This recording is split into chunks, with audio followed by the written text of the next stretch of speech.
The Awakening. The story of Black Lives Matter and America's struggle with racial injustice. It began with a named Trayvon Martin, a 17-year-old boy walking home from a convenience store, a bag of Skittles in one hand and a can of iced tea in the other. In 2012, his life ended abruptly, leaving a wound that would not heal. The man who killed him, George Zimmerman, claimed self-defense and walked free. It was a verdict that felt like a betrayal to many. A glaring reminder of the precariousness of Black lives in America. From this moment, a phrase began to take shape: a declaration, a demand, a plea. Black Lives Matter. The phrase emerged from the grief and frustration of three women: Alicia Garza, Patrisse Cullors, and Opal Tometi. What started as a hashtag became a movement, an anthem for those who saw their pain reflected in Trayvon's story. Black Lives Matter was not merely a statement but a challenge to a society that too often treated Black lives as disposable. For years, the movement simmered, fueled by case after case. Michael Brown in Ferguson, Eric Garner in Staten Island, Tamir Rice in Cleveland. Each name carried the weight of a life cut short. A life that might have been spared if not for the color of their skin. The protests grew louder, the chants of, "Hands up," "Don't shoot," and "I can't breathe," echoing through the streets. Yet, for all the noise, resistance persisted. Critics dismissed the movement as divisive, an affront to law enforcement or an exaggeration of America's racial issues. But for those in the streets, it was a matter of survival.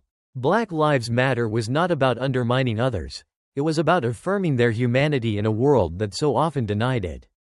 The tipping point came on May 25, 2020. In Minneapolis, a 46-year-old man named George Floyd died under the knee of a police officer. For 9 minutes and 29 seconds, Floyd pleaded for his life, repeating the words that would become a rallying cry: "I can't breathe." The video of his death spread like wildfire, sparking outrage not just in America but across the globe. What followed was unlike anything seen in recent history. Protests erupted in all 50 states and in countries around the world. From small towns to major cities, people of all races marched together, demanding justice not only for Floyd but for the countless others who came before him. The movement was no longer just about police brutality, it was a reckoning with centuries of systemic racism.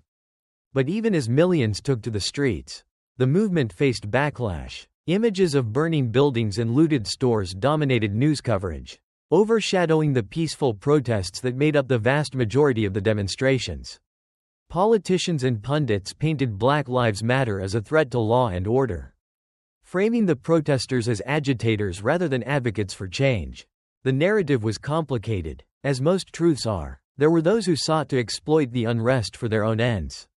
But they were a minority.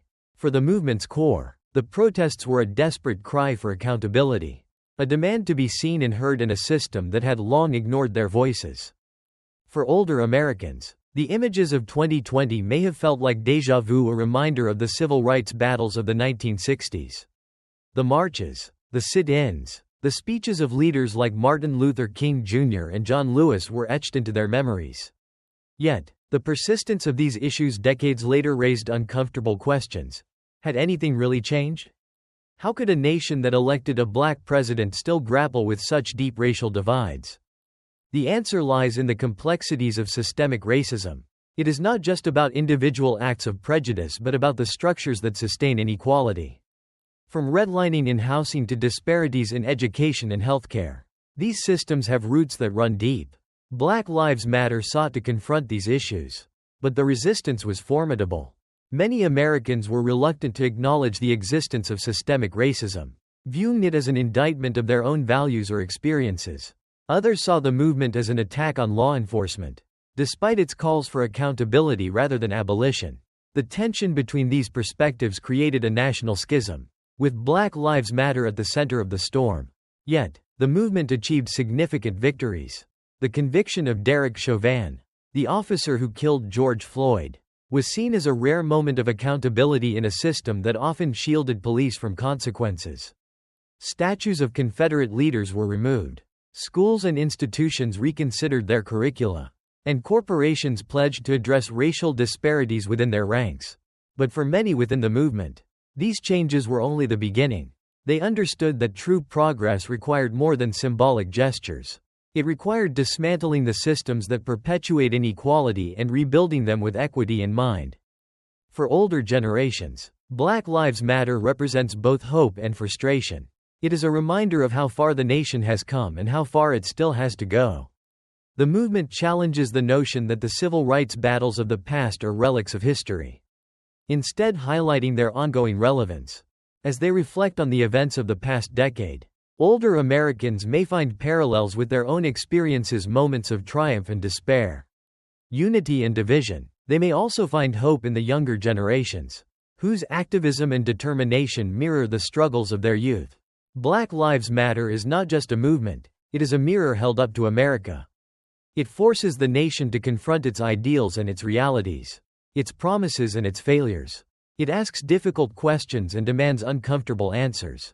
And while the road ahead is uncertain, the movement's message remains clear: until Black lives truly matter, the dream of equality will remain unfulfilled. In the end, Black Lives Matter is a call to action, a reminder that progress is neither easy nor inevitable. It is a testament to the resilience of those who refuse to be silenced and a challenge to a nation that has yet to fully reckon with its past. For those who lived through the civil rights era, it is a reminder that the fight for justice is never over, but it is always worth fighting.